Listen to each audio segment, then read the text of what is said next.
Hello everyone, welcome back to the channel. आज हम इस वीडियो में पॉलिटी के इम्पॉर्टेंट क्वेश्चन आंसर करने वाले हैं। स्टैटिक जीके का इम्पॉर्टेंट पार्ट है और टॉप 500 क्वेश्चन हम इस वीडियो में कवर करेंगे। किसी भी एग्ज़ाम में जा रहे हैं ये रिवाइज़ करके जाइएगा। आई होप सारी इंपॉर्टेंट चीज़ें यहाँ पर कवर आपकी हो जाएंगी। ठीक है, तो चलिए स्टार्ट करते हैं और हम आते हैं पहले क्वेश्चन की तरफ। देखिए, क्वेश्चन सारे इंग्लिश में ही हैं, लेकिन मैं हिंदी में एक्सप्लेन उनको साथ साथ में करूँगी, है ना। वैसे भी हम प्योरली इंग्लिश में या प्योरली हिंदी में नहीं करते हैं, कोई भी चीज़ मिक्स रहता है तो मैनेज हो जाएगा। पहला क्वेश्चन है, which of the given articles of Indian constitution empowers the president to grant pardons to any person. हमारे प्रेसिडेंट के पास पार्डन्स ग्रांट करने की पावर है, यानी कि क्षमादान की शक्ति है।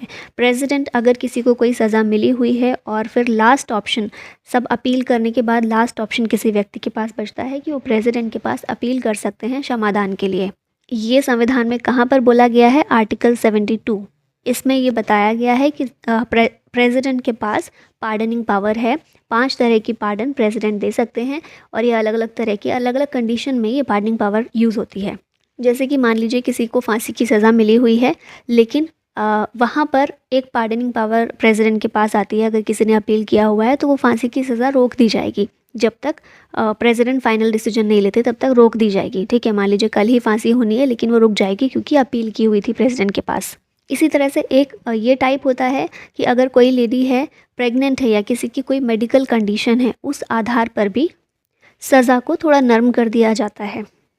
और एक है कि अगर प्रेसिडेंट को लगता है तो पूरी तरह से माफ़ कर सकते हैं कि आपको बिल्कुल हर एक इल्ज़ाम से छूट दी जाती है, माफ़ कर दिया जाता है, फ्री किया जाता है।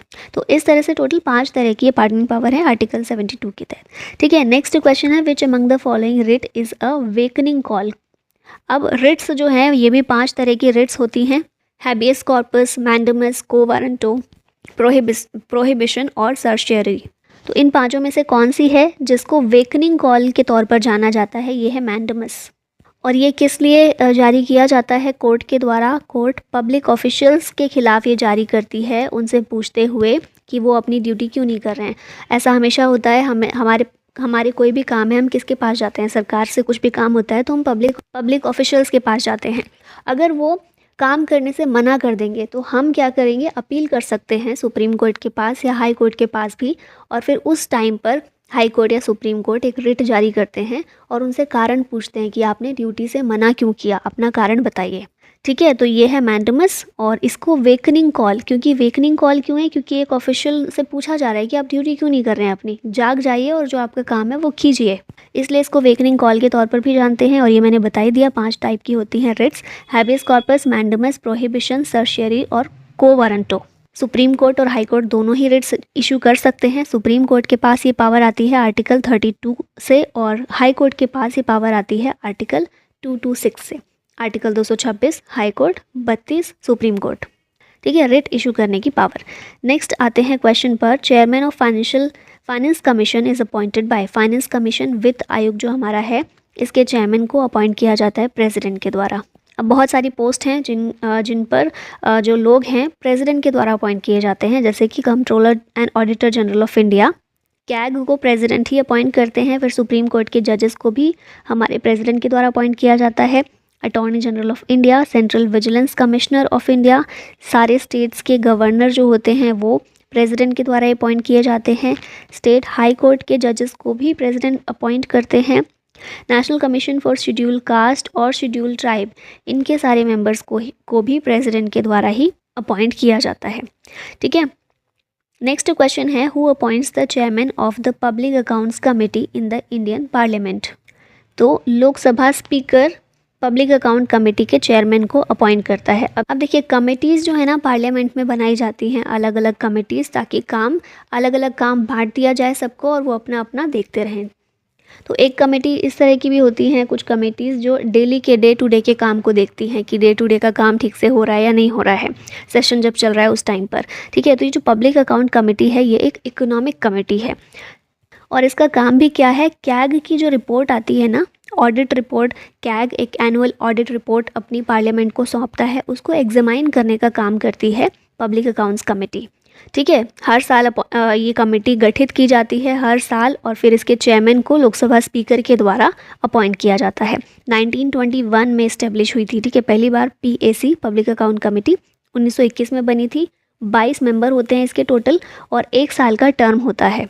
एक चीज़ ये भी याद रखिएगा कि इसमें जो 22 मेंबर हैं ये लोकसभा और राज्यसभा दोनों से ही होते हैं।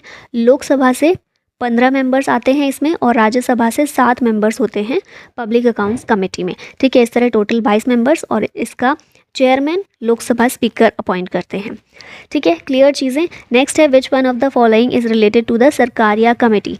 सरकारिया कमीशन बेसिकली है, सरकारिया आयोग नॉट कमेटी। यूनियन और स्टेट, केंद्र और राज्य, इन दोनों के बीच रिलेशन को वापस से डिफाइन करने के लिए, और कुछ चीज़ें हैं जो चेंज होने की ज़रूरत है, उनको देखने के लिए, सारी चीज़ों को देखने के लिए सरकारिया आयोग का गठन किया गया था, ठीक है। तो ये पूछा जाता है और मोस्ट फेवरेट क्वेश्चन है एग्जाम्स में, आता ही है ये। Which one of the following reforms has provided the right to voting of females for the first time. पहली बार महिलाओं को वोट का अधिकार, वोट डालने का अधिकार पहली बार महिलाओं को कब मिला था, कौन से रिफॉर्म्स के ज़रिए? ये था मॉन्टेग्यू चेम्सफोर्ड रिफॉर्म। कौन से ईयर के रिफॉर्म्स थे? 1919 में जो एक्ट आया था, इसी को मॉन्टेग्यू चेम्सफोर्ड रिफॉर्म्स के नाम से भी जानते थे। इसमें पहली बार महिलाओं को वोटिंग राइट दिया गया था। नेक्स्ट देखते हैं, after independence the Panchayati Raj was recommended by. आज़ादी के बाद पंचायती राज सिस्टम जो है रिकमेंड किया गया था बलवंत राय मेहता कमेटी के द्वारा, और ये आप लोगों को पता होना चाहिए, स्टार्टिंग से ये हमारे संविधान में इसको कॉन्स्टिट्यूशनल दर्जा नहीं दिया गया था, संवैधानिक दर्जा नहीं मिला हुआ था। डीपीएसपी के तहत इसको मेंशन किया गया था पंचायती राज सिस्टम को। तो क्या था ना कि डीपीएसपी के तहत है, मतलब डीपीएसपी निर्देश है राज्यों के लिए कि राज्य वो करें, ऐसी उम्मीद की जाती है संविधान के द्वारा। ऐसा ज़रूरी नहीं है कि राज्य वो चीज़ करे ही। तो ये भी पंचायती राज भी आर्टिकल 40 में मेंशन किया गया था, और ये बोला गया था कि राज्य पंचायती राज सिस्टम की व्यवस्था करें, पंचायतों का गठन करें, इलेक्शन करवाएं, ब्ला ब्ला। लेकिन राज्य सीरियस ही नहीं हो रहे थे, कहीं पर इलेक्शन हो ही नहीं रहे हैं, कहीं पर एक बार हो गए, फिर सालों से वही बस पंचायत चल रही है। तो इस वजह से फिर इसको पंचायती दर्जा देने के बारे में सोचा गया। और नेक्स्ट है, in which article the constitution freedom of press has been included. Constitution में फ्रीडम ऑफ प्रेस, प्रेस की स्वतंत्रता आर्टिकल 19A में मेंशन की गई है। आर्टिकल 19 हमारा स्वतंत्रता का अधिकार है, उसमें 6 तरह की स्वतंत्रता अलग अलग दी गई हैं, और उसी में प्रेस की स्वतंत्रता भी हमें मिली हुई है। विच फंडामेंटल राइट इज़ और are not provided for foreigner citizen. विदेशी लोगों के लिए, विदेशी नागरिकों के लिए कौन से फंडामेंटल राइट्स नहीं हैं? तो मैंने पहले भी एक बार पॉलिटी करवाते हुए ये चीज़ बोली थी, सिर्फ 5 राइट्स याद कर लीजिए फंडामेंटल राइट्स, जो केवल सिटीजन्स के लिए ये हैं, 15, 16, 19, 29, 30। इसके अलावा जितने भी बचते हैं वो सारे देश के नागरिकों के लिए भी हैं, फॉरेनर्स के लिए भी हैं, ठीक है। Article 19 right to freedom of expression, ठीक है, ये भी फॉरेनर्स के लिए नहीं है, तो ये बस ओनली सिटीजन्स वाले याद कर लें, 15, 16, 19, 29, 30। ये तो फिर बाकी जो भी इसके अलावा आएगा वो सारा दोनों के लिए है। On which of the following subjects the centre and state both can make a law. Concurrent list जो है, इस पर सेंटर और स्टेट गवर्नमेंट दोनों ही लॉज बना सकते हैं।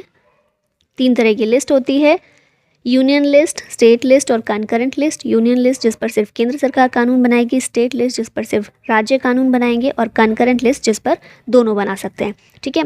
फिर नेक्स्ट क्वेश्चन है, joint session of the 2 houses of parliament is chaired by. अगर किसी भी विषय पर कोई फैसला नहीं हो पाया है, कोई भी कानून नहीं बन पा रहा है, सहमति नहीं हो पा रही है लोकसभा और राज्यसभा की, तो उस टाइम पर जॉइंट सेशन बुलाया जाता है प्रेसिडेंट के द्वारा, ठीक है। अब ये जो जॉइंट सेशन बुलाया जाता है दोनों हाउसेस का, इसमें लोकसभा राज्यसभा दोनों के मेंबर आते हैं एक साथ, और इसको चेयर किया जाता है, इसकी अध्यक्षता की जाती है लोकसभा के स्पीकर के द्वारा, ठीक है, प्रेसिडेंट के द्वारा ये बुलाया जाता है। How many fundamental rights were originally in the constitution. तो कुल 7 फंडामेंटल राइट्स थे ओरिजिनली। राइट टू प्रॉपर्टी भी हमारा फंडामेंटल राइट था, लेकिन बाद में उसको हटा दिया गया। अभी हमारे पास कितने फंडामेंटल राइट हैं? 6 बचे हैं। राइट टू इक्वालिटी आर्टिकल 14 से 18, राइट टू फ्रीडम 19 से 22, राइट अगेंस्ट एक्सप्लॉयटेशन 23 और 24, right to freedom of religion 25 से 28, कल्चरल एंड एजुकेशनल राइट्स 29 और 30, और राइट टू कॉन्स्टिट्यूशनल रेमेडी, ये है आर्टिकल 32 में। फिर नेक्स्ट क्वेश्चन है, the special provisions in article 371G of the constitution of India relate to the state of Mizoram. Article 370 Jammu Kashmir को special status देता था, जिसको अब रिपील कर दिया गया है। इसी तरह से है आर्टिकल 371, इसमें 371, 371 ए, बी, सी, डी, ई, एफ, जी, एच इस तरह से हैं। ठीक है, तो अलग अलग स्टेट्स के लिए हैं। 371 जी मिज़ोरम के लिए है। फिर नेक्स्ट है what is the strength of parliaments estimate committee. Estimate committee जैसे ऊपर हमने देखा था पब्लिक अकाउंट्स कमेटी, उसकी स्ट्रेंथ कितनी थी, 22 मेंबर्स उसमें होते हैं, जिसमें से लोकसभा के 15 और राज्यसभा के 7 होते हैं। और अगर पूछा जाए सबसे बड़ी कमेटी कौन सी है, तो वो एस्टीमेट कमेटी होगी। इसमें 30 मेंबर्स होते हैं और सारे के सारे मेंबर लोकसभा के हैं। राज्यसभा का प्रतिनिधित्व इस कमेटी में नहीं है। ठीक है, तो अगर पूछा जाए सबसे बड़ी कमेटी कौन सी है, एस्टीमेट कमेटी होगी। President brings ordinance under which article, तो आर्टिकल 123 के अंदर, और गवर्नर के पास ऑर्डिनेंस यानी कि अध्यादेश जारी करने की शक्ति है आर्टिकल 213 के तहत। फिर नेक्स्ट क्वेश्चन पूछा जा रहा है कॉन्स्टिट्यूशन में के प्रियम्बल में कितनी बार अब तक अमेंडमेंट किया जा चुका है, तो केवल एक बार ही किया गया है।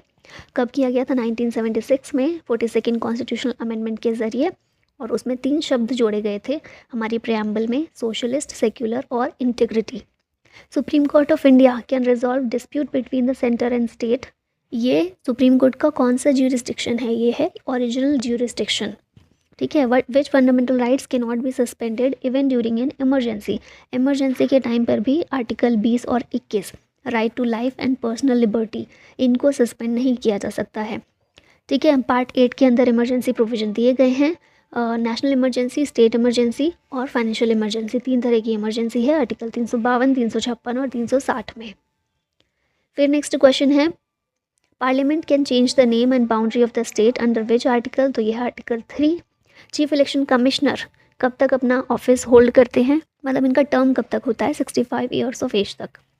Who administers the oath of office to the president of India, तो CJI, प्रेसिडेंट जो ओथ लेते हैं वो कौन दिलवाता है, CJI दिलवाते हैं। Idea of fundamental rights in Indian constitution, ये कहाँ से अडॉप्ट किया गया है, अमेरिका से। Central information commissioner falls under which of the following ministry, तो CIC, central information commission, ministry of personnel के अंदर आता है, और ये मिनिस्ट्री किसके अंडर है, फिलहाल हमारे प्राइम मिनिस्टर के अंडर है। ठीक है, और ये जो है CIC एक स्टैट्यूटरी बॉडी है।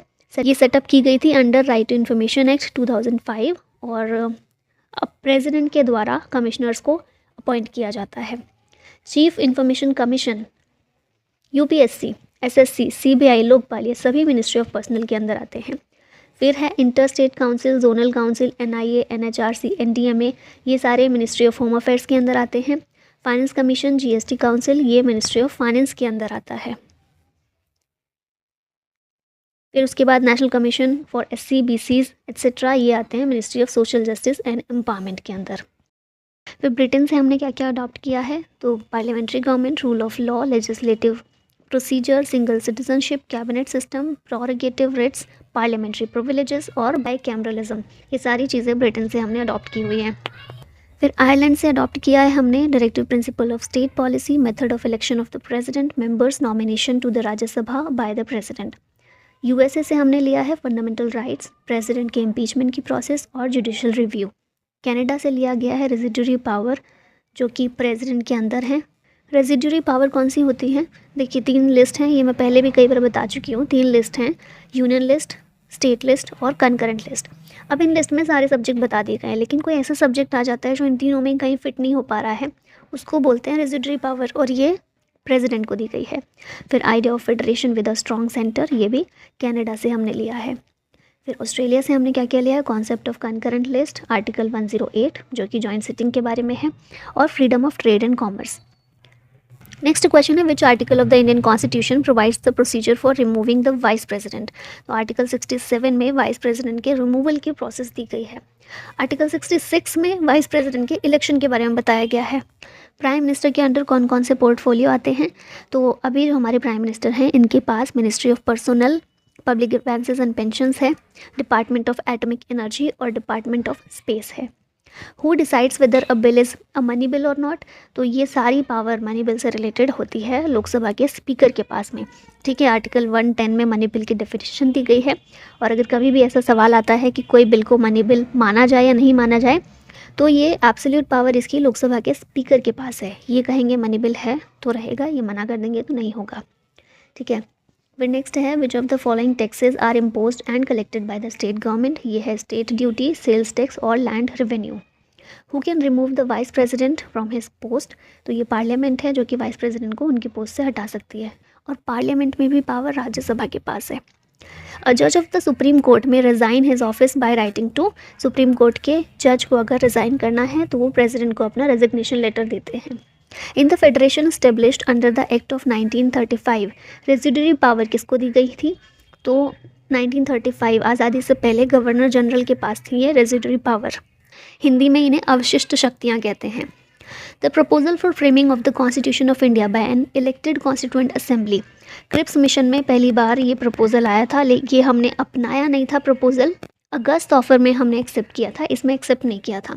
ठीक है। The members of the cabinet mission कौन कौन थे? Sir Pethick Lawrence, Stafford Cripps और AB अलेक्जेंडर। ये 3 मेंबर्स थे कैबिनेट मिशन के। फिर नेक्स्ट आता है कॉन्स्टिट्यूएंट असेंबली ऑफ इंडिया। ये इस्टेब्लिश की गई थी 6 दिसंबर 1946 को, और पहली बैठक कब हुई थी? 9 दिसंबर के दिन। 11 दिसंबर को राजेंद्र प्रसाद को चुना गया था चेयरमैन के लिए। ठीक है। When was the first session? ये भी यहाँ पर लिखा ही हुआ है। Resolution for giving a constitution to India was adopted by the constituent assembly. 22 जनवरी 1947 को रेजोल्यूशन अडॉप्ट किया गया था संविधान सभा के द्वारा। पंचायत के इलेक्शन कंडक्ट करवाने का डिसीजन कौन लेता है? तो ये स्टेट गवर्नमेंट के द्वारा लिया जाता है, और पंचायत से रिलेटेड जो पंचायत है ना, ये सब्जेक्ट स्टेट लिस्ट में ही शामिल है, तो स्टेट गवर्नमेंट के पास सारी पावर है इसकी। Who was the prime minister of India at the time of 73rd and 74th amendment? इस समय पर प्राइम मिनिस्टर थे PV Narasimha Rao. Federal finance commission, मतलब हमारा जो सेंटर का फाइनेंस कमीशन है, ये किससे रिलेटेड है? ये स्टेट और सेंटर के बीच फाइनेंस के बंटवारे से रिलेटेड है। फाइनेंस कमीशन में कौन कौन होता है? तो एक चेयरमैन और 4 अदर मेंबर्स होते हैं, टोटल 5 मेंबर्स होते हैं इसमें। Who had suggested a merger of finance and planning commission? तो इन दोनों का मर्जर MV माथुर के द्वारा सजेस्ट किया गया था। प्लानिंग कमीशन एक एक्स्ट्रा कॉन्स्टिट्यूशनल बॉडी थी, 1950 में इसको इस्टेब्लिश किया गया था बाय एग्जीक्यूटिव ऑर्डर। अभी इसको प्लानिंग कमीशन को ख़त्म करके 2015 से नीति आयोग काम कर रहा है। द टर्म डिस्ट्रिक्ट जज, ये कौन से आर्टिकल में मेंशन किया गया संविधान में? आर्टिकल 233 में। Advisory jurisdiction is the main jurisdiction of the supreme court, not of high courts. ठीक है, सुप्रीम कोर्ट के पास ही केवल एडवाइजरी ज्यूरिस्डिक्शन है। The salaries and allowances of the जजेस ऑफ द हाई कोर्ट कहाँ से दिया जाता है? कंसोलिडेटेड फंड ऑफ स्टेट से दिया जाता है। ठीक है, ये स्टेट याद रखिएगा। विच Indian state had the first women chief minister? UP में पहली बार महिला चीफ मिनिस्टर बनी थी सुचेता कृपलानी, और यूपी में ही पहली गवर्नर भी महिला बनी थी। Which is the only state in India to have a common civil code? ये है गोवा। गोवा सिविल कोड ये पोर्तुगीज़ सिविल कोड ऑफ 1867 पर बेस्ड है। Who doesn't take oath of the office? ये हैं speaker. Who has termed constitution a sacred document? BR Ambedkar के द्वारा कहा गया था। Who among the following called the preamble of Indian constitution the horoscope of our sovereign democratic republic? KM Munshi के द्वारा ये बोला गया था। फिर आता है which one of the following is empowered to alter the boundaries of state under the constitution of India? तो पार्लियामेंट के पास ये पावर है कि किसी भी बाउंड्री को अल्टर करना है, कम करना है, ज़्यादा करना है, चेंज करना है, वो सब पार्लियामेंट कर सकता है। By which of the following case parliament got the right to amend fundamental rights? Kesavananda Bharati case के बाद पार्लियामेंट को ये पावर मिल गई थी कि वो फंडामेंटल राइट्स को अमेंड कर सकते हैं, लेकिन बेसिक स्ट्रक्चर का डॉक्ट्रिन भी इसमें दिया गया था कि बेसिक स्ट्रक्चर उसका हनन नहीं होना चाहिए। फिर नेक्स्ट क्वेश्चन है हमारा, in which of the following acts the provision was made for the establishment of supreme court at Calcutta? तो ये है रेगुलेटिंग एक्ट ऑफ 1773। कैलकटा में जो सुप्रीम कोर्ट स्टेब्लिश किया गया था वो इस एक्ट के ज़रिए स्टेब्लिश किया गया था। Which of the following acts setup dyarchy system at the centre level? Central level पर 1935 के गवर्नमेंट ऑफ इंडिया एक्ट से डायरकी सिस्टम हमारे यहाँ शुरू किया गया था, और सेंट्रल लेवल पर स्टार्ट किया गया था, और प्रोविंस लेवल पर, स्टेट लेवल पर डायरकी सिस्टम ख़त्म कर दिया था 1935 में। ठीक है, वो शुरू किया था 1919 में और इसमें ख़त्म कर दिया था। When was the fundamental right to properties abolish? Fundamental right to properties को अबॉलिश किया गया था 1978 में by 44th constitutional amendment. Which one of the following articles of the directive principle of state policy deals with the promotion of international peace and security? तो ये है हमारा article 51। Who proposed the preamble before the drafting committee to the constitution? ये है Jawaharlal Nehru. How much time the constituent assembly took to frame the constitution of India. तो ये सबको याद ही रहता है, 2 साल 11 महीने 18 दिन लगे थे हमारे कॉन्स्टिट्यूशन को फ्रेम होने में। नेक्स्ट आता है when did the constituent assembly adopt the national flag. ये डेट है 22 जुलाई 1947। How many parts, articles and schedules was there in the original Indian constitution. तो कुल 22 पार्ट, 395 आर्टिकल्स और 8 शेड्यूल थे ओरिजिनल कॉन्स्टिट्यूशन में। बाद में पार्ट्स की संख्या 22 से बढ़ के अब 25 हो गई है। 395 आर्टिकल, अगर हम सीरियल वाइज देखें 1 2 3 ऐसे करके देखें तो 395 ही है नंबर वाइज, पर अगर सबको काउंट किया जाए, क्योंकि जैसे 2 में कोई ए ऐड हो गया है, ठीक है, 3 में ए 3B ऐसे करके ऐड, मैं एग्जांपल बता रही हूँ बस, तो इस तरह ऐड हुए हैं तो ये संख्या बढ़ गई है। और शेड्यूल जो है 8 थे, अभी शेड्यूल हो गए हैं 12, ठीक है, ये संख्या अभी बढ़ गई है। फिर नेक्स्ट कौन सा है, what is the minimum age for a candidate to be elected as president of India. President of India के लिए मिनिमम एज है 35 years. If there is any dispute regarding the presidential election it can be referred to supreme court of India. At least how many days of prior notice is required for the impeachment of president. अगर president का पर महाभियोग लगाना है, उनका impeachment करना है, तो 14 डेज़ का एटलीस्ट प्रायर नोटिस होना चाहिए, उसके बाद ही वो प्रक्रिया शुरू हो सकती है। In case of death of president and vice president of India who will act as the president of India. अगर डेथ हो जाती है प्रेसिडेंट की भी और वाइस प्रेसिडेंट की भी, तो उस टाइम पर प्रेसिडेंट के तौर पर कौन काम करेगा, ये करेंगे चीफ जस्टिस ऑफ इंडिया, ठीक है, क्योंकि अगर प्रेसिडेंट की डेथ हो गई है तो वाइस प्रेसिडेंट प्रेसिडेंट के तौर पर काम करेंगे, लेकिन अगर दोनों ही नहीं है तो चीफ जस्टिस ऑफ इंडिया काम करेंगे। फिर नेक्स्ट क्वेश्चन है the speaker and deputy speaker of the house of people in the parliament. ये कहा गया आर्टिकल 93 में। 10th schedule of the Indian constitution ये डील करता है एंटी डिफेक्शन लॉ से, दल बदल विरोधी कानून। Which article of the Constitution provides protection to the accused regarding conviction from double bar and self incrimination। मतलब होता है ना, खुद के खिलाफ कोई गवाही देने के लिए मजबूर नहीं किया जा सकता किसी को, और एक सज़ा के लिए किसी भी एक गुनाह के लिए 2 बार सज़ा नहीं मिल सकती है। तो ये सारी चीज़ें कौन सा आर्टिकल है, आर्टिकल 20 है, हमारा फंडामेंटल राइट है, ठीक है। Which article of the constitution protects the right of minorities to establish and administer educational institution of their choice. तो इसके लिए हमारा है आर्टिकल 30, ये भी एक फंडामेंटल राइट है। Article 29 protection of interest of minority community की बात करता है।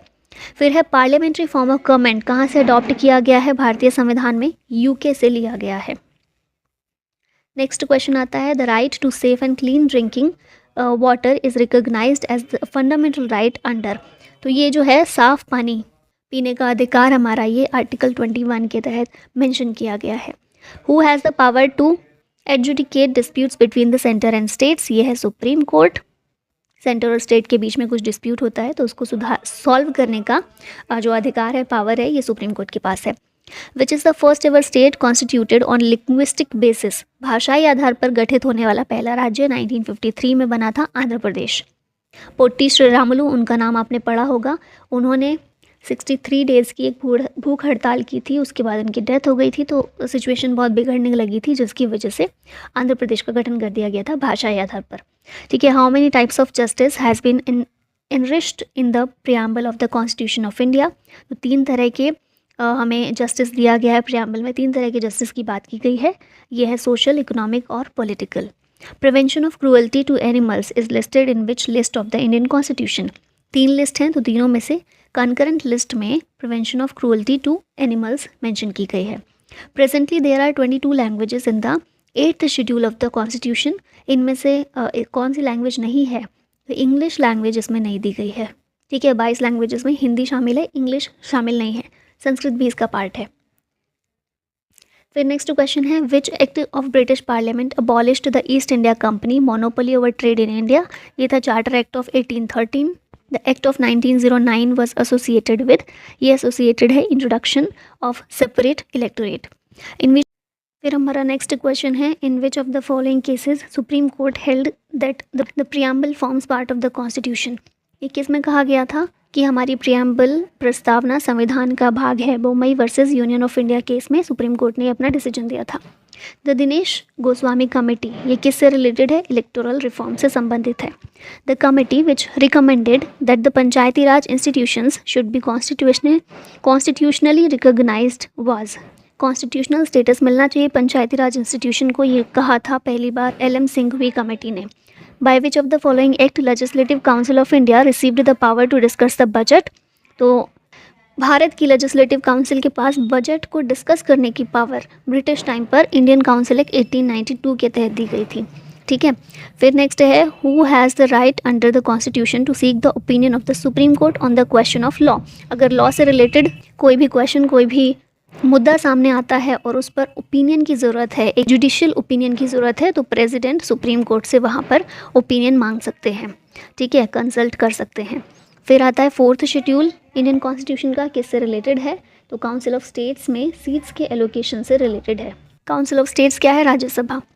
फिर है which article of the Indian constitution is related to Indian foreign policy. ये है आर्टिकल 51 जो इंडियन फॉरेन पॉलिसी से रिलेटेड है कि भारत प्रयास करेगा कि इंटरनेशनल सिक्योरिटी और पीस बनी रहे।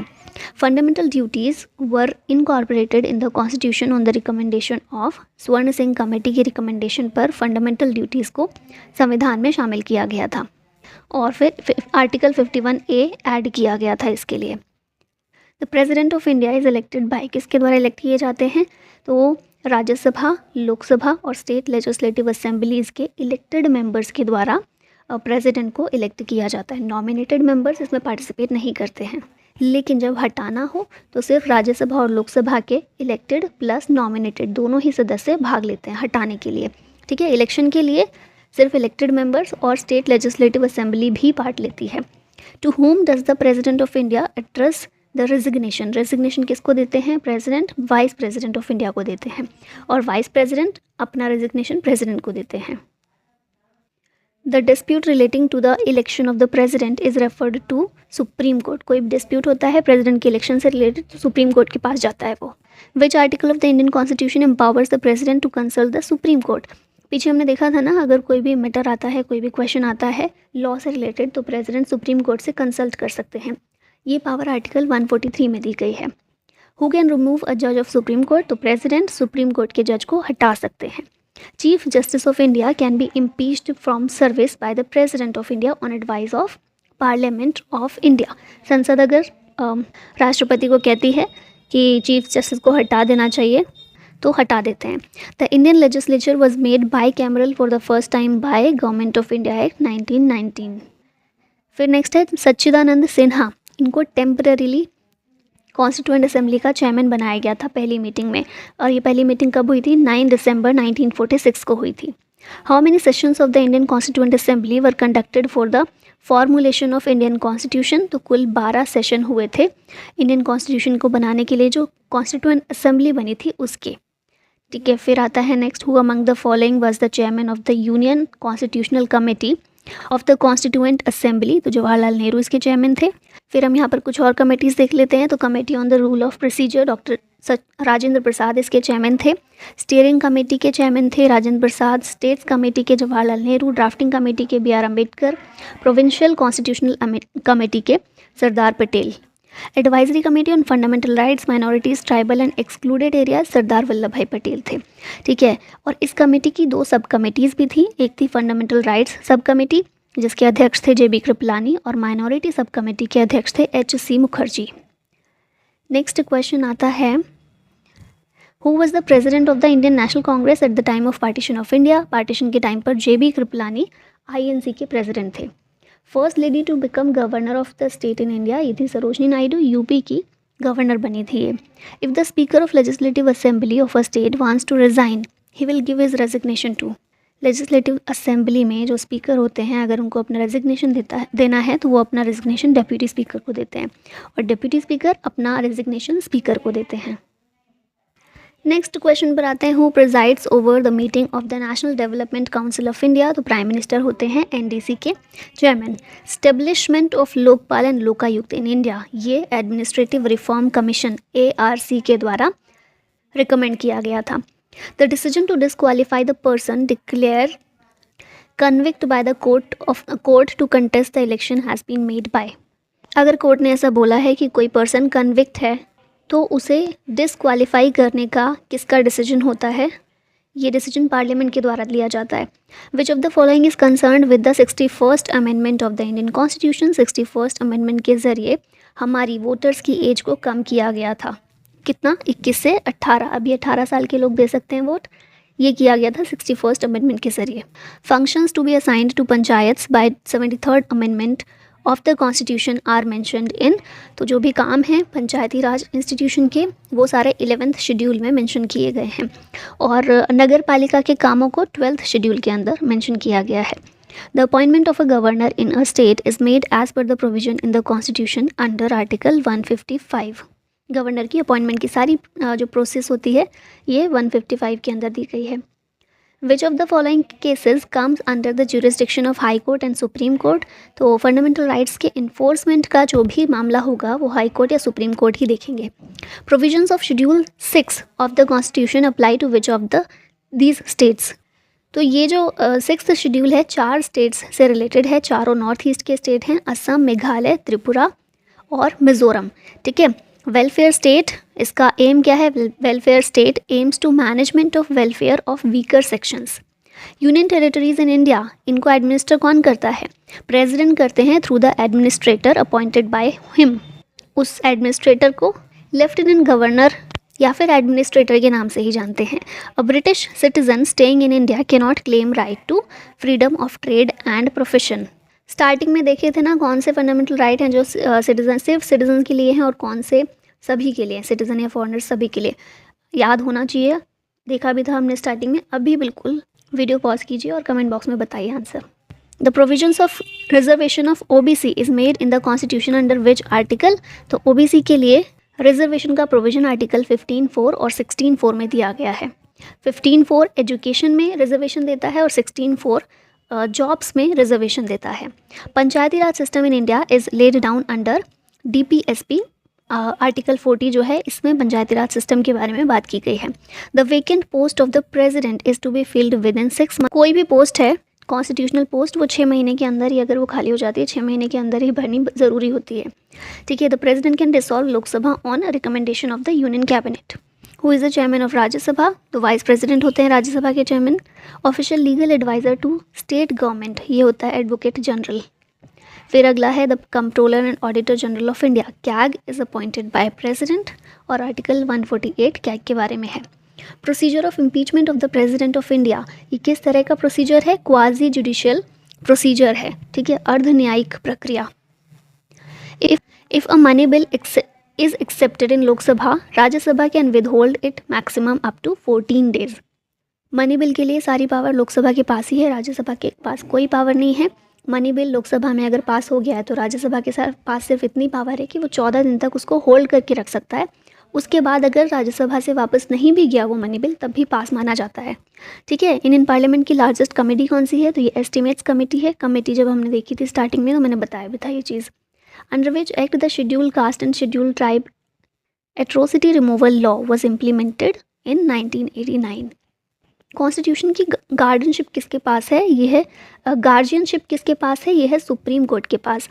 Who has the right under the constitution to seek the opinion of the supreme court on the question of law, ये हमने देख लिया क्वेश्चन पहले भी।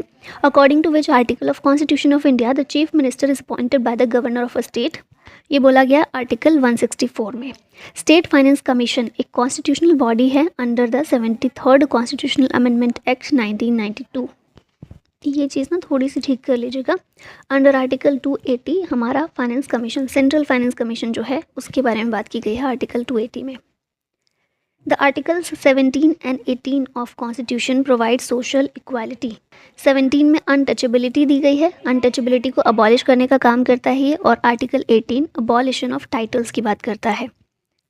विच of the following amendments is known as the mini constitution of India, तो 42nd constitution amendment, इसको mini constitution के नाम से जानते हैं क्योंकि बहुत सारे चेंजेस इसमें किए गए थे। 7th कॉन्स्टिट्यूशनल अमेंडमेंट 1956 में हुआ था और इसमें कहा गया था कि एक से ज़्यादा स्टेट का कोई एक गवर्नर हो सकता है। ठीक है, जैसे 2 स्टेट्स का कोई एक ही गवर्नर, ये पॉसिबल है, हो सकता है ऐसा। और इसके अलावा इसी अमेंडमेंट के ज़रिए बोला गया था कि हाई कोर्ट में एडिशनल और एक्टिंग जजेस इनका अपॉइंटमेंट भी हो सकता है। फिर अगला क्वेश्चन है who is the custodian of contingency fund of India. Contingency fund of India president के पास इसकी पावर होती है। ठीक है, आकस्मिक निधि। पंचायती राज system is mention in which of the following, तो ये स्टेट लिस्ट में मेंशन किया गया है और स्टेट गवर्नमेंट के पास पूरी पावर है इससे रिगार्डिंग जो भी कानून बनाने हैं उसके लिए। फिर नेक्स्ट क्वेश्चन आता है, the majority of the provision of Indian constitution can be amended by parliament alone. अकेले पार्लियामेंट ही बहुत सारे चेंजेस कर सकती है, मेजॉरिटी ऑफ द चेंजेस कर सकती है कॉन्स्टिट्यूशन में। Proclamation of emergency under article 352 on account of war और aggression requires approval of the parliament within 1 month.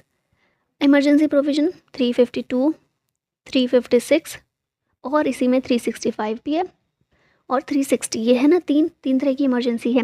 तो 352 नेशनल इमरजेंसी इसको कहते हैं, और national emergency on account of war और एग्रेशन अगर ये लगानी है तो उसमें पार्लियामेंट का अप्रूवल 1 महीने के अंदर मिल जाना चाहिए, क्योंकि अगर मान लीजिए वॉर हो गया, पार्लियामेंट ने 1 महीने से ज़्यादा टाइम लगाया है तो ऐसे तो सब काम खराब हो जाएगा, हार जाएंगे। तो 1 महीने से ज़्यादा का टाइम अप्रूवल में नहीं होना चाहिए, ठीक है। Which constitutional amendment act discontinued by the Anglo Indian reserve seats in the parliament and state legislature. तो 104th अमेंडमेंट एक्ट जो हुआ था, इसमें SC और ST की जो रिजर्वेशन रहता है लोकसभा में और स्टेट लेजिस्लेचर में, उसको 10 साल के लिए एक्सटेंड कर दिया गया था। और हर बार क्या होता था, एंग्लो इंडियन के लिए भी 2 सीट रिजर्व रहती हैं, 2 सीट लोकसभा में, 1 सीट स्टेट लेजिस्लेटिव असेंबली में। लेकिन इस बार इनको नहीं बढ़ाया गया है, ठीक है, इसका एक्सटेंड नहीं किया गया रिजर्वेशन, तो इसलिए इसे डिसकंटिन्यू माना जा रहा है अब से। The presidential government operate on the principle of separation of power. Which of the following committee recommended the inclusion of fundamental duties. तो ये स्वर्ण सिंह कमेटी थी। कंसेंट ऑफ द पीपल, इसका मीन्स क्या होता है, किसका कंसेंट की बात की जा रही है यहाँ पे, मेजॉरिटी ऑफ द पीपल, ठीक है। Which was the biggest source for the constitution of India, biggest source था इसका 1935 का government of India act. Mostly चीज़ें यहीं से ली गई हैं। Which state first adopted the Panchayati Raj in India in 1959। तो ये था राजस्थान। 73rd कॉन्स्टिट्यूशन अमेंडमेंट के ज़रिए द पंचायत नाम से एक चैप्टर ऐड किया गया संविधान में, पार्ट 9 था इसका, पार्ट 9A ऐड किया गया म्यूनिसिपैलिटी के नाम से 74th अमेंडमेंट के ज़रिए। Which among the following can be amended only by special majority of India. तो ये है amendment of constitution via article 368। Article 368 किस बारे में है, कॉन्स्टिट्यूशन का अमेंडमेंट, किसके पास पावर है, कैसे कर सकते हैं। अगर इसी आर्टिकल में कुछ चेंज करना है तो स्पेशल मेजॉरिटी की ज़रूरत होती है, ठीक है। The proposal for framing the constitution of India by an elected constitution assembly was made by, simple सी चीज़, संविधान सभा के गठन की बात किसने की थी, क्रिप्स मिशन ने की थी, ठीक है। इसने प्रपोजल दिया था कि एक संविधान सभा बनाई जाएगी जो कि भारत का संविधान बनाएगी। Who was the chairman of the drafting committee. तो ये थे BR अम्बेडकर, सबको याद ही होगा। द फ्रेज, स्पेलिंग ठीक कर लीजिएगा, the phrase equality before law used in article 14 of the Indian constitution, और ये कहाँ से लिया गया है, इक्वालिटी बिफोर लॉ लिया गया है ब्रिटेन से, ठीक है। फिर हम देखें लेजिस्लेटिव काउंसिल के लिए मिनिमम एज लिमिट कितनी है, तो इसके लिए मेंबर बनने के लिए 30 साल की एज मिनिमम होनी चाहिए। फिर देखें कुछ और कॉन्स्टिट्यूशनल पोस्ट की age, minimum age, president of India के लिए 35 ईयर्स, वाइस प्रेसिडेंट के लिए 35 years, chief justice of India के लिए कोई मिनिमम एज लिमिट नहीं है, ठीक है। फिर लोकसभा स्पीकर के लिए 25 साल, मेंबर ऑफ राज्यसभा बनना है तो 30 साल होनी चाहिए, गवर्नर ऑफ स्टेट के लिए 35 साल, चीफ मिनिस्टर बनना है तो 25 साल, और ग्राम पंचायत का मेंबर बनने के लिए 21 ईयर्स ऑफ एज की ज़रूरत होती है। Under which article the parliament provides financial assistance to states. तो आर्टिकल 275 ये कहता है कि पार्लियामेंट स्टेट्स को फाइनेंशियल असिस्टेंस प्रोवाइड करे।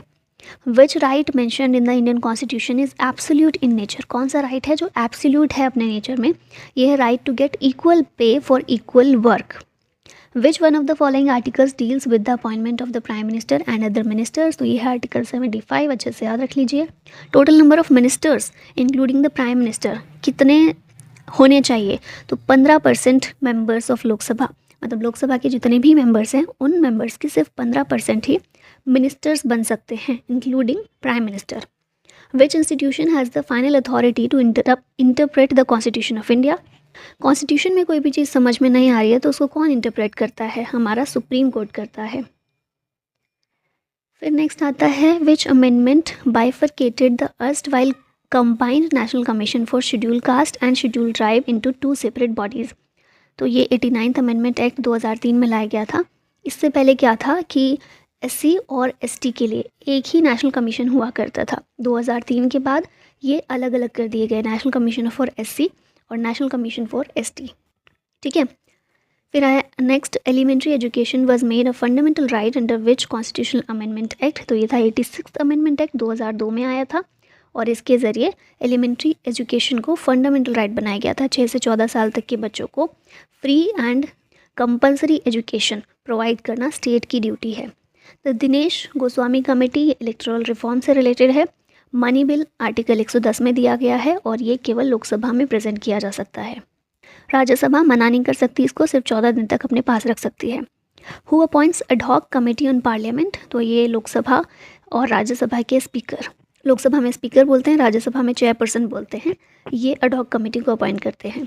Who is the chairman of national integration council. Prime minister होते हैं हमारे। Who decides allotment of symbols to political parties. Political parties को कौन सा सिंबल दिया जाए कौन सा नहीं दिया जाए, ये इलेक्शन कमीशन डिसाइड करता है। नेक्स्ट क्वेश्चन देखते हैं, which of the following in the consequence when a no confidence motion is passed against the council of ministers in legislative assembly.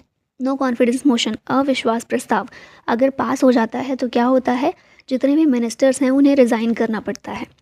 Which of the following does the appointment, posting and promotion of district जजेस इन a state. तो किसी भी state में सारे district जजों की appointment करनी है, पोस्टिंग या प्रमोशन, इन सब की जिम्मेदारी होती है गवर्नर की। और गवर्नर किससे सलाह लेता है इसके लिए, हाई कोर्ट से सलाह लेता है। ठीक है, the director of prosecution under the directorate of prosecution in CBI is appointed by the recommendation of which of the following. तो सेंट्रल विजिलेंस कमिश्नर की रिकमेंडेशन पर डायरेक्टरेट ऑफ प्रोसिक्यूशन, जो सीबीआई में एक पोस्ट होती है, इसको अपॉइंट किया जाता है। Any fees collected and revenue generated by UIDAI will be deposited in which of the following? UIDAI आधार की देखरेख के लिए जो एक बॉडी है, ये जो भी फीस कलेक्ट करती है या जो भी रेवेन्यू जनरेट होता है, ये सारा जाता है कंसोलिडेटेड फंड ऑफ इंडिया में। ग्रास रूट्स डेमोक्रेसी, ये किससे रिलेटेड है, तो ये devolution of power, decentralisation of power, panchayati Raj system, इससे रिलेटेड है। What is the maximum interval between 2 session of the parliament. तो पार्लियामेंट के कितने सेशन होते हैं साल में, 3 सेशन होते हैं। ठीक है, कौन कौन से, बजट, विंटर सेशन और मॉनसून सेशन। BMW से इसको बेसिकली याद किया जाता है। लेकिन क्या संविधान में ऐसा बताया कि 3 सेशन ये होंगे, नहीं, संविधान में सिर्फ ये बोला है कि कोई भी 2 सेशन के बीच 6 महीने से ज़्यादा का गैप नहीं होना चाहिए। ठीक है, तो संविधान में बेसिकली अगर हम थोड़ा निकालें संविधान की भाषा को, तो संविधान ने बोला है साल में कम से कम 2 सेशन आप करवाइए। ठीक है, और 2 सेशन करवाइए ये भी नहीं बोला है, बोला है 6 महीने से ज़्यादा गैप नहीं होना चाहिए। ठीक है, नेक्स्ट क्वेश्चन है, which of the following comes under the jurisdiction of both the high court and supreme court. तो फंडामेंटल राइट के प्रोटेक्शन जो है दोनों के अंडर आता है। Which of the following is the source of income of the gram panchayat. Levy duties जो है ये ग्राम पंचायत के द्वारा दी जाती है और इनके इनकम का ये सोर्स है। A change in distribution of powers between the center and states can be done by constitution में अमेंड करके स्टेट और सेंटर को जो पावर मिली हुई है उसकी डिस्ट्रीब्यूशन को चेंज किया जा सकता है। Which Indian state has no panchayati raj institution. तो ये है नागालैंड, जहाँ पर पंचायती राज इंस्टीट्यूशन नहीं है। Which of the following articles of the Indian constitution deals with the constitution of parliament of India. तो आर्टिकल 79 पार्लियामेंट ऑफ इंडिया के कॉन्स्टिट्यूशन से डील करता है ये। Who does the chief minister give his resignation to. तो governor को chief minister अपना resignation देते हैं हमेशा। In which list the Indian constitution is the citizenship included. Citizenship union list का पार्ट है। फिर नेक्स्ट है को वारंटो, इसका मीनिंग क्या है, इसका मतलब होता है बाय व्हाट अथॉरिटी और वारंट। हिंदी में इसे बोलते हैं अधिकार पृच्छा। ये किसी भी पब्लिक सर्वेंट के खिलाफ लाया जाता है, रिट जारी की जाती है सुप्रीम कोर्ट के द्वारा या हाई कोर्ट के द्वारा, उनसे ये पूछने के लिए कि वो अपनी पोस्ट पर किस हक से हैं, किस अथॉरिटी से या फिर किस वारंट से वो अपनी पोस्ट पर बैठे हुए हैं। मतलब जब भी ऐसा हो ना कि पोस्टिंग में शक है सरकार को कि ये राइट बंदा है नहीं जो बैठा हुआ है पोस्ट पर, कुछ तिगड़म ला के गया है ये, तो उस चीज़ पर उसके लिए को वारंटों को जारी किया जाता है, रिट को। Article 32 belongs to which part of Indian constitution. तो पार्ट 3 से बिलोंग करता है आर्टिकल 32, और इसी आर्टिकल के ज़रिए ये जो रिट है ना सारी जारी की जाती है सुप्रीम कोर्ट के ज़रिए। मोशन ऑफ थैंक्स, ये किसको एड्रेस करके लाया जाता है, प्रेसिडेंट को। आर्टिकल 83 87 ये प्रोवाइड करता है for special address bye the president. मतलब जब भी पार्लियामेंट का पहला सेशन होता है या सरकार का पहला सेशन होता है, किसी भी नई सरकार का पहला सेशन होता है, तो उस टाइम पर प्रेसिडेंट स्पेशल एड्रेस करते हैं, ठीक है, पार्लियामेंट में। तो ये बोला गया आर्टिकल 87 में। Who proposed the preamble before the drafting committee of Indian constitution? तो ये थे Jawaharlal Nehru. BN Rau constitutional adviser थे हमारे। Which article of the constitution give the power to president to impose president's rule in the state? तो ये है article 356। Next question है, all doubts and disputes in connection with the election of president are inquired into and decided by. इनको supreme court के द्वारा decide किया जाता है under article 71। Who called the Indian federation as cooperative federalism? ये G. Austin के द्वारा कहा गया था। 1975 में हमारे यहाँ पर इमरजेंसी लगाई गई थी। तो उस टाइम पर प्रेसिडेंट कौन थे भारत के? फ़खरुद्दीन अली अहमद। प्राइम मिनिस्टर कौन थी? वो तो पता ही है सबको, इंदिरा गांधी। कैग अपॉइंट किया जाता है कितने सालों के लिए? 6 सालों के लिए। Right to form cooperative societies कौन से संशोधन के जरिए दिया गया था? 97th constitutional amendment act 2011। 1909 के एक्ट का दूसरा नाम क्या है? तो ये है मॉडल मिंटो रिफॉर्म्स। पहले health minister of independent India ये थी राजकुमारी अमृत कौर। आर्टिकल 44 में क्या दिया गया? यूनिफॉर्म सिविल कोड के बारे में बात की गई है। आर्टिकल 45 है किस बारे में? तो बच्चों को free and compulsory education provide करने के बारे में है। और आर्टिकल 39 डील करता है with certain principles of policy to be followed by states. फिर है national commission for scheduled caste, एक कॉन्स्टिट्यूशनल बॉडी है। BR अम्बेडकर ने किस आर्टिकल को heart and soul of Indian constitution कहा था? तो ये है आर्टिकल 32। फिर आ जाते हैं नेक्स्ट पर, the act of 1909 was associated with, ये सेपरेट इलेक्टोरेट के इंट्रोडक्शन से रिलेटेड है, मतलब इसमें पहली बार सेपरेट इलेक्टोरेट दिया गया था। Which of the following acts introduced the principle of constitutional autocracy? ये principle government of India act 1935 के जरिए इंट्रोड्यूस हुआ था। Indian federalism is based on the pattern of which country? Canada के पैटर्न पर बेस्ड है। Which part of constitution contains provisions relating to citizenship? ये है part 2। Constituent assembly adopted the national flags present design? कब adopt किया था constituent assembly ने? 22 जुलाई 1947 को। Creation of a new state requires a simple majority for constitutional amendment. ठीक है, नया स्टेट बनाना है तो सिंपल मेजॉरिटी की ज़रूरत होती है। In which article of the constitution equal protection of law is provided? तो ये आर्टिकल 14 में दिया गया है। Prime minister of India president के द्वारा अपॉइंट किए जाते हैं। फिर नेक्स्ट क्वेश्चन आता है आर्टिकल 78 के बारे में। तो ये प्राइम मिनिस्टर की ड्यूटीज़ के बारे में बात करता है। कैबिनेट का मतलब क्या है? कैबिनेट रैंक के जो भी मिनिस्टर्स होते हैं उनको बोलते हैं कैबिनेट। गवर्नमेंट को लीगल मैटर्स पर कौन एडवाइस देता है? अटॉर्नी जनरल देता है। फिर नेक्स्ट है, कौन प्रेसिडेंट के प्लेजर तक अपने पद पर बना रहता है? तो ये है अटॉर्नी जनरल ऑफ इंडिया। मतलब कोई फिक्स टर्म नहीं होता, जब तक प्रेसिडेंट चाहेंगे तब तक ही अपने पद पर बना रहेगा। मैक्सिमम स्ट्रेंथ ऑफ लोकसभा कितनी है? 552 है। अब तो 550 ही है। 530 स्टेट्स के प्रतिनिधि होते हैं, 20 यूनियन टेरिटरीज़ के होते हैं, 2 एंग्लो इंडियन होते थे लेकिन अब नहीं होते हैं। ठीक है, आर्टिकल 81 और 331 में इन सारी चीज़ों के बारे में बात की गई है। In which article of the constitution of India was the provision for reservation of schedule caste in the Lok Sabha made? तो ये आर्टिकल 330 शेड्यूल कास्ट के लिए रिजर्वेशन की बात करता है। The tenure of which Lok Sabha was about 6 years? तो 5th लोकसभा का टेन्योर 6 साल तक था। वैसे आमतौर पर 5 साल होता है।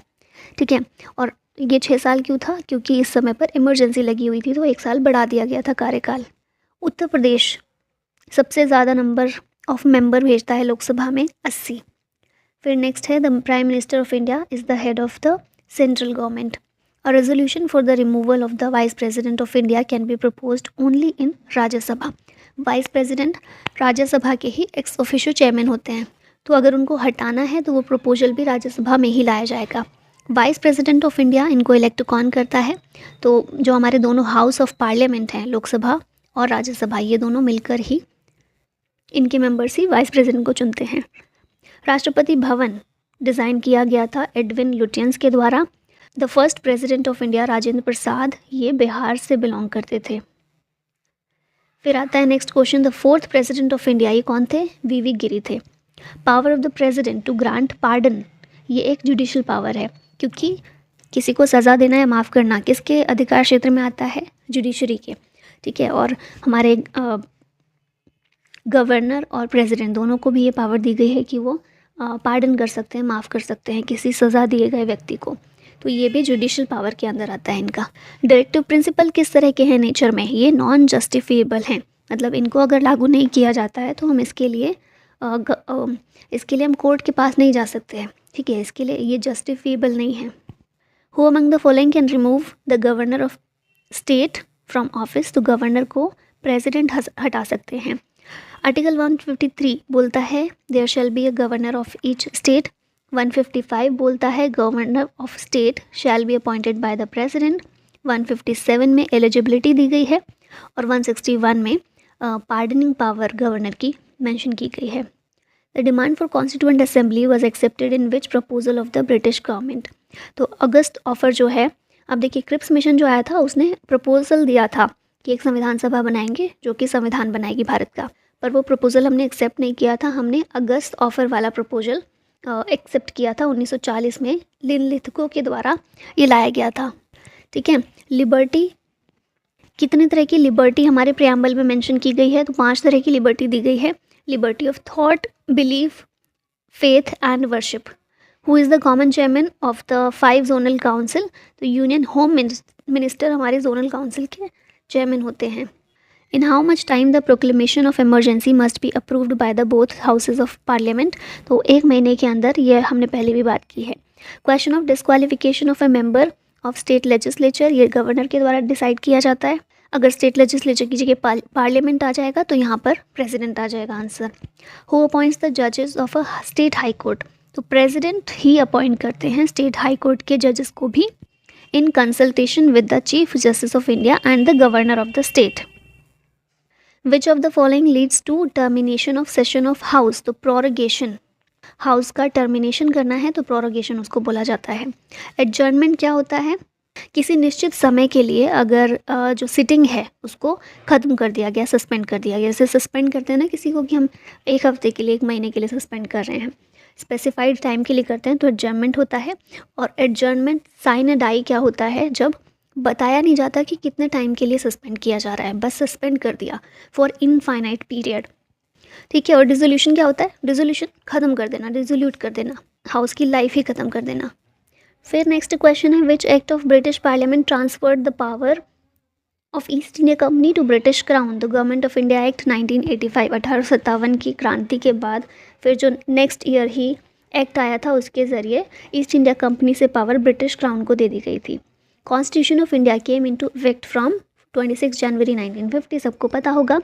द क्रिश्चियन मिशनरीज़, इनको अलाउ किया गया था भारत में अपने रिलीजन को स्प्रेड करने के लिए, किस एक्ट के ज़रिए, तो ये था चार्टर एक्ट ऑफ 1813, ठीक है। The members of Rajya Sabha are elected by, Rajya Sabha के मेंबर्स को लेजिस्लेटिव असेंबली के इलेक्टेड मेंबर्स के द्वारा इलेक्ट किया जाता है, चुना जाता है।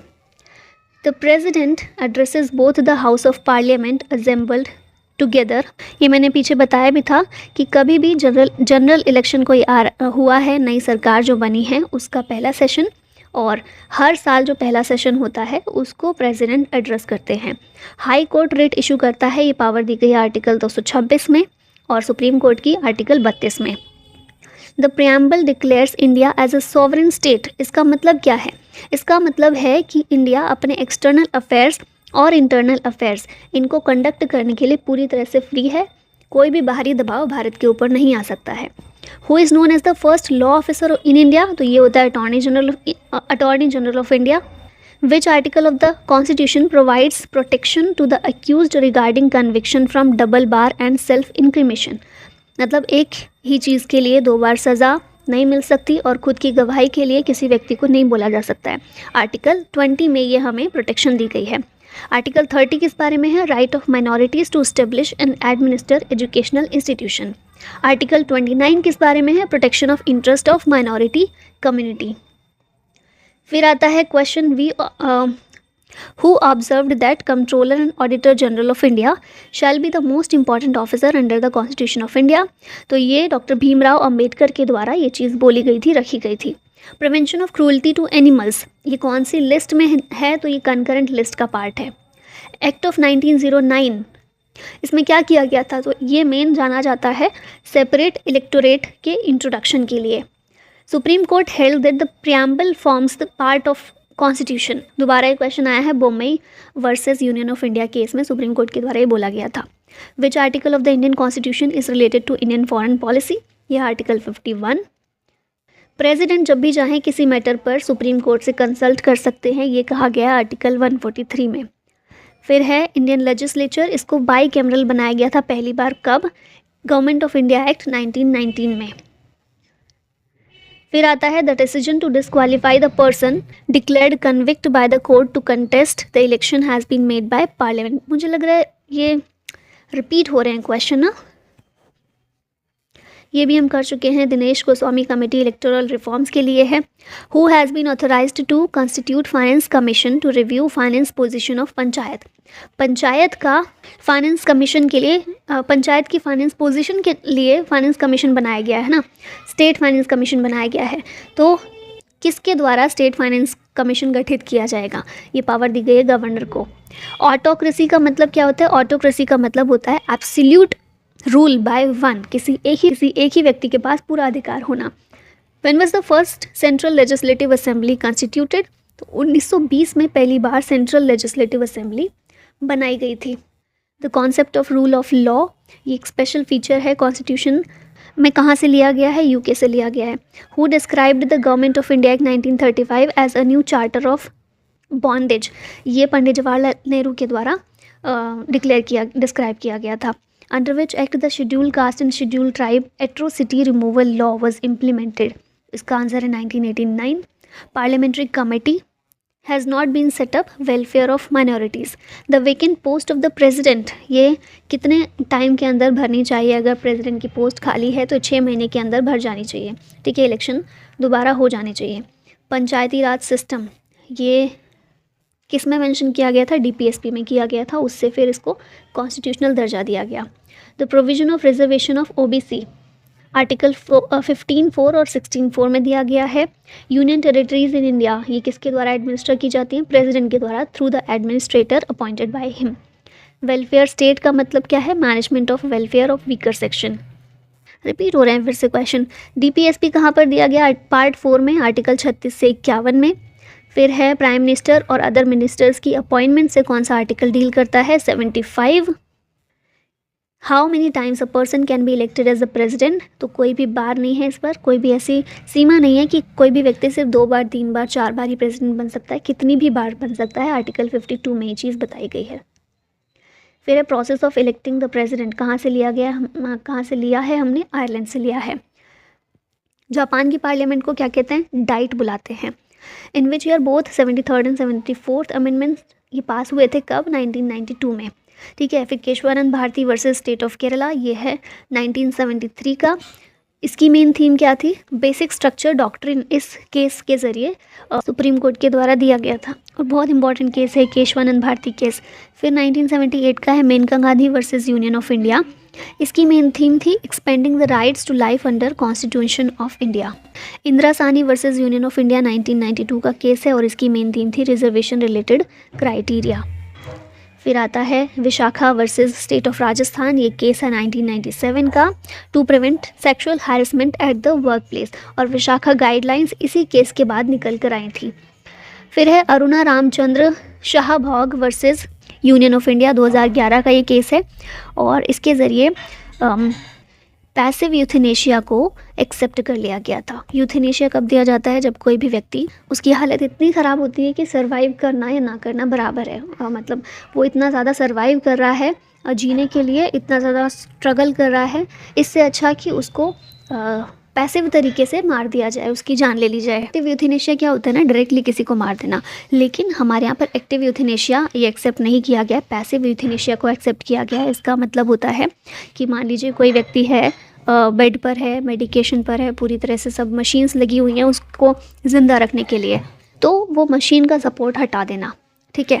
इस तरह से कोई तरीका अपनाना कि मारा भी नहीं है उसको डायरेक्टली, लेकिन जिस वजह से वो ज़िंदा है वो सपोर्ट सिस्टम हटा देना, इसको एक्सेप्ट किया गया था इस केस में। और इन केसेस के साथ फाइनली हमारी ये वीडियो ख़त्म होती है। पॉलिटी की टॉप 500 हमने कवर किए हैं क्वेश्चन। आई होप ये आपको हेल्प करेगी आपके एग्ज़ाम के लिए। और बस इसी के साथ मैं एंड करूँगी इसको। और हाँ, ये PDF अगर आप लेना चाहें तो टेलीग्राम से ले सकते हैं।